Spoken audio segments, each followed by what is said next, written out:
Hello everyone, my name is Roger Buskill and I'll be your instructor this semester in the Instructional Technology class, LEAD 575. So here we are at the announcements page, the opening page when we go to our Blackboard site. But I did want to point out a couple of things to you from this first announcement. One of the things that I'm a really proponent of is how to convey information electronically. The worst thing you can do is read text. So I'm not going to read this text. I am going to show you a graphic and talk about the graphic. In other words, I'm going to talk about our textbooks and the options that you have. You can purchase either one of these textbooks right here. This is the most current, the second edition.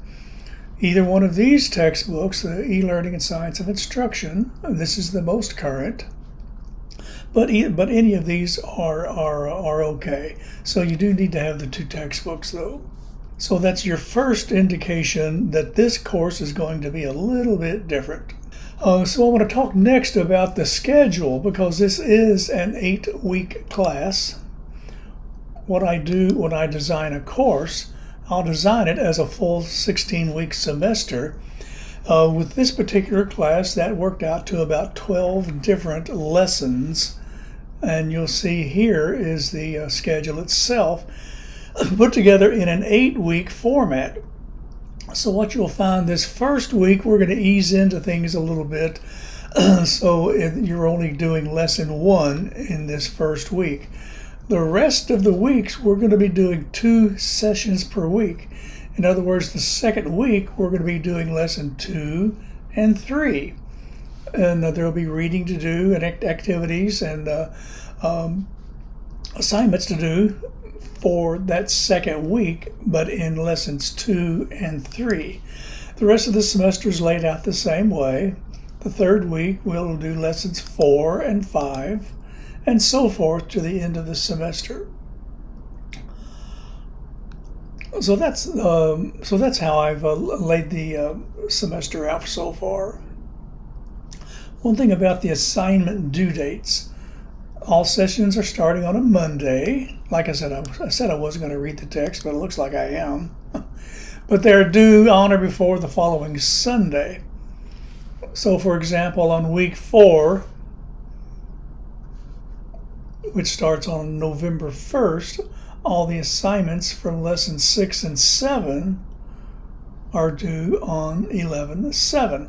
So as you can see, you're going to be quite busy this semester because we certainly don't want to shirk on the criteria of this class. And one thing about this class, we're going to be doing a lot of playing. You're going to be playing with some software, and that'll be evident as I start going through some of these sessions. So let's get started with that. Let's take a look at the sessions themselves. So here I've got the sessions laid out for the, actually I've got 12 sessions laid out. So this first session, actually what I requested in the announcements that you take a look at these pre-work activities. You're going to have to do these anyway the first week, or you can go and get started on them. But we're going to be using a screen capturing tool called Screencast-O-Matic. It's an activity capturing tool. I happen to be capturing the screen activity with this demonstration with a program called Camtasia. Of course, it's a little expensive. It's a couple $100 for the education version. However, this is a freeware program that you can capture the activity, and you'll be needing to do that right away. And there are some tutorials for Screencast-O-Matic right here. So I suggest that you take a look at those, because you're going to be using Screencast-O-Matic quite a bit, or your preferred activity capturing software. We're going to be using a software called Powtoon. That's the link for it. It's a free, you can sign up for it for free, and I think you can do like a 2-minute demonstration of Powtoon. We're going to be using a technology that's been around for a long time, but actually it's been a part of Blackboard now for a couple of years, and it's called VoiceThread. This is a quick animation that I put together that shows you how to do a 3D animation in PowerPoint. This is a pretty cool YouTube video. It's quite old, but it's the After Death by PowerPoint. You need to take a look at that if you haven't done it yet. It's hilarious, and he violates every single multimedia principle that we are going to study. But it is hilarious. So if you see yourself doing that, and I saw myself doing some of these things years and years ago, that's what we're going to try to prevent. So take a look at that video. So this is just the pre-work activities. However, you'll need to do those if you're starting in week 1. So let's go back to the sessions again and look at session 1. So they're all laid out the same way. There's going to be a session overview. There'll be some websites to go to, and then it starts off right away explaining some of the work that we're going to be doing out of each one of the textbooks. The very first one is the Better Than Bullet Points. This is simply a site that you can go to download some supplemental files. And then we're going to study Bloom's technology a little bit, and how to write objectives. You're going to have to write some objectives for a course that you'll be putting, or a training that you'll be putting together. And then e-learning, the science of instruction. Chapter 1, give it a little bit of information there. And then homework. So as you can see, what you'll see is, I'm not going to go through all of the sessions, but every one of them have a session overview, an explanation of your readings from each one of the textbooks, and then your homework. So you'll notice that was for session 1, and that's all we're going to be doing that first week. So if we go back to the scheduled due dates, you'll see that we're only doing session 1 for this week. So that gives you, that allows you some time to do some of the playing with that software from the pre-activities and reading about the first chapters or so from the textbooks. That'll give us a good solid foundation of what we're going to be doing the rest of the semester. You notice here there's a personal learning journal that you'll be using. What you'll be doing there is, well, actually, let's go to the assignments. So you do not have to upload anything here. That's just the placeholder for the journal, but you will have to create your journal. So what you will do there is you're just simply going to create a journal entry for that week and tell me what you learned. You use a different part of your brain when you explain to someone what you've learned. You could read and study and play and do all this, but until you explain it to someone, that's when you can really understand it. It's part of the reflective part of learning. And you should remember that through the Kolb learning style. You remember that? So you'll reflect on what you've learned and write it out in the journal. You're going to have some evaluations, 3 different evaluations to do this semester. The first one is over the first couple of chapters of the e-learning and science of instruction book. And then you're going to have some discussion board questions to answer. And then these are the assignments. You'll do a little introductory video. You're going to take a LinkedIn learning assignment. You're going to get what's called a badge by taking this training. That we've really been stressing that in all of our classes, and this is the one that I've chosen for this class. It is free to you. You have to do a LinkedIn authentication request and all of that good stuff. So the course you will be completing is using neuroscience for a more effective learning and development. And we are using neuroscience in this course. In other words, we're going to be studying how the brain actually takes in and processes information, and how memory works, and how you create, the way you create your PowerPoints and your videos is a direct reflection on how the brain works the most effectively. And that's kind of the gist of this course. So this is a nice addition to our learning. So then there's some training interventions as assignments, and then the Hallmark assessments. It's that task itself.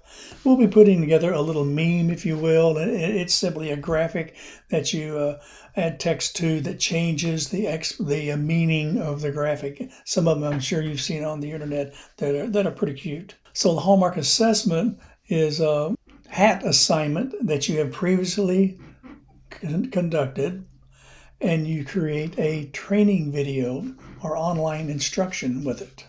Lots of supports though.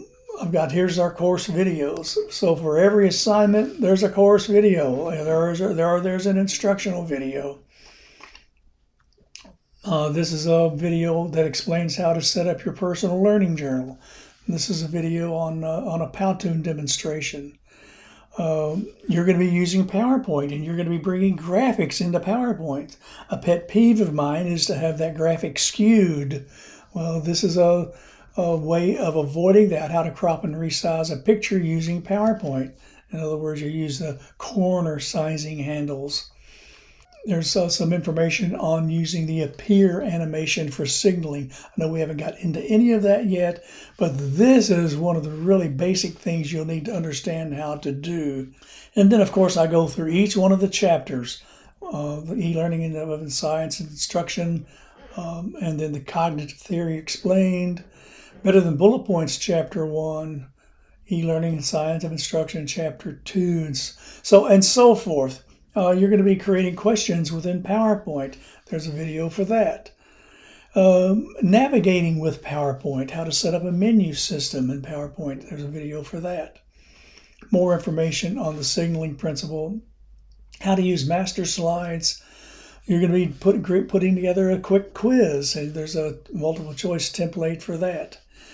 And then we start all of the multimedia principles, the Mayer's multimedia principle itself, the contiguity principle, modality principle, coherence principle, personalization principle, redundancy, and so forth. And then this last one is Gar Reynolds. He has a book, Presentation Zen. That's one of the suggested text, actually, when you read the syllabus.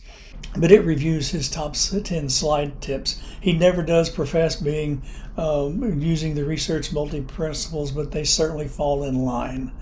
So as you can see, I've got quite a bit of instructional videos on how to use some of the software and such, and explanation lecture videos on what we'll be studying this semester. There are a few course documents, more explanation of the multimedia principles. Here's a Pecha-Kucha example. You're going to be putting it together as an assignment. That's a fun assignment. It's basically using, a classic Pecha-Kucha is 20 slides, 20 seconds per slide, and it's very exact on that timing. I think our particular assignment is 10 slides, 10 seconds per slide. It forces you to use clarity and brevity in your PowerPoint.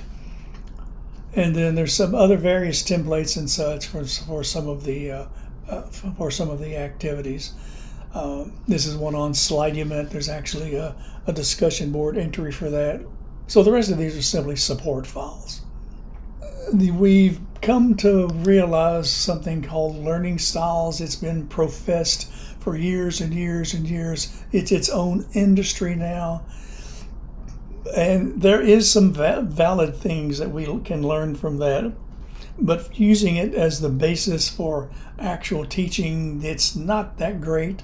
The evidence just does not support that. And so I've got some information there. So it kind of flies against even what we're doing in our program.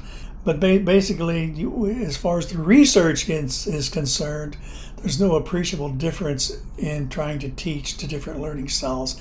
And you'll see that as we go through these multimedia principles, because it's impossible not to use your auditory and your visual. As a matter of fact, all of your senses when you learn.